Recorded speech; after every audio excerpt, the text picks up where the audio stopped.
اللہ نے ایک ظالم کے اوپر دوسرے ظالم کو مسلط کیا ہے فی الحال۔ بعض مسلمان ایران کو ہیرو سمجھتے ہیں۔ سنیے ایک تجزیہ سناتا ہوں، کسی کو ضرورت ہے تو مجھ سے لے کر کے جائے، جذبات سے کام نہیں چلتا شریعت میں، شریعت دلیل مانگتی ہے، شریعت دلیل مانگتی ہے۔ فلسطین کے اوپر اسرائیلیوں کا 75 سال سے قبضہ ہے، 1,40,000 مسلمانوں کو انہوں نے قتل کیا 75 سال میں، اور 50 لاکھ مسلمان وہاں سے ہجرت کرنے پر مجبور ہوئے ہیں جی 75 سال میں۔ ایران نے 15 سال کے اندر، غور سے سنیں، کسی کو ثبوت چاہیے تو آ کے مجھ سے لے کے جائے، 15 سال کے اندر شام میں، عراق میں، لبنان میں، جی بڑے بڑے اسلامی ممالک کے اندر، حیران ہو جائیں گے، 1.5 کروڑ مسلمانوں کو شہید کیا انہوں نے، سنیوں کو، صرف 15 سال کے اندر 1.5 کروڑ مسلمانوں کو شہید کیا۔ یہی ہے نا الحرج القتل، قتل کی کثرت۔ ارے مرنے والے کو یہ نہیں معلوم کہ کیوں مارا گیا، مارنے والا یہ نہیں جانتا ہے کہ وہ کیوں قتل کر رہا ہے۔ یہ فتنے نہیں تو اور کیا ہے، اللہ اکبر، یہ فتنے نہیں تو اور کیا ہے۔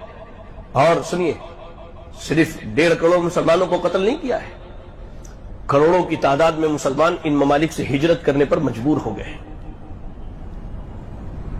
لوگوں کے اصل کیا ہے، انٹرنیٹ کی بیماری لگی ہوئی ہے۔ وہ مشہور ایک ہندوستانی رپورٹر کا ایک بڑا مشہور جملہ تھا کہ واٹس ایپ یونیورسٹی کی لوگوں کو عادت لگی ہوئی ہے، وہاں جو آیا جو چیز سب سبحان اللہ، عقل کے ہوش کے ناخن لو یار۔ اور یہ کوئی فلسطین کی حمایت اور غزہ کی حمایت میں جنگ نہیں ہے۔ اگر فلسطین اور غزہ کی حمایت میں جنگ ہوتی تو 1.5 سال سے یہ کہاں مرے ہوئے تھے۔ آپ کو معلوم ہونا چاہیے، عالمی سیاست کی بات بتا رہا ہوں، آپ کو معلوم ہونا چاہیے کہ یہ جنگ ایران کی اپنی بقا کے لیے ہے۔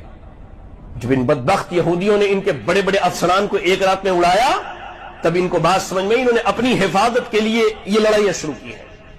ورنہ احمدی نژاد ایران کا سابق صدر کہنے والا ہے کہ ہم نے افغانستان میں، ہم نے لبنان میں، ہم نے سیریا میں، ہم نے فلاں جگہ امریکہ کی مدد کی، اور آج امریکہ نے ہمارے اوپر جنگ مسلط کر کے رکھا ہے۔ کیا بات کرتے ہیں، کیا معلوم ہے لوگوں کو؟ یہاں 2-4 اخبار کے کٹنگز پڑھ لیے اور 4-6 لوگوں کے میسجز دیکھ لیے، 2-4 جذباتی تحریکی اور یہ ہمارے یہاں کی اخوانی اور مودودی حضرات کی باتیں سنی اور بڑے علامہ بنے پھر رہے ہیں۔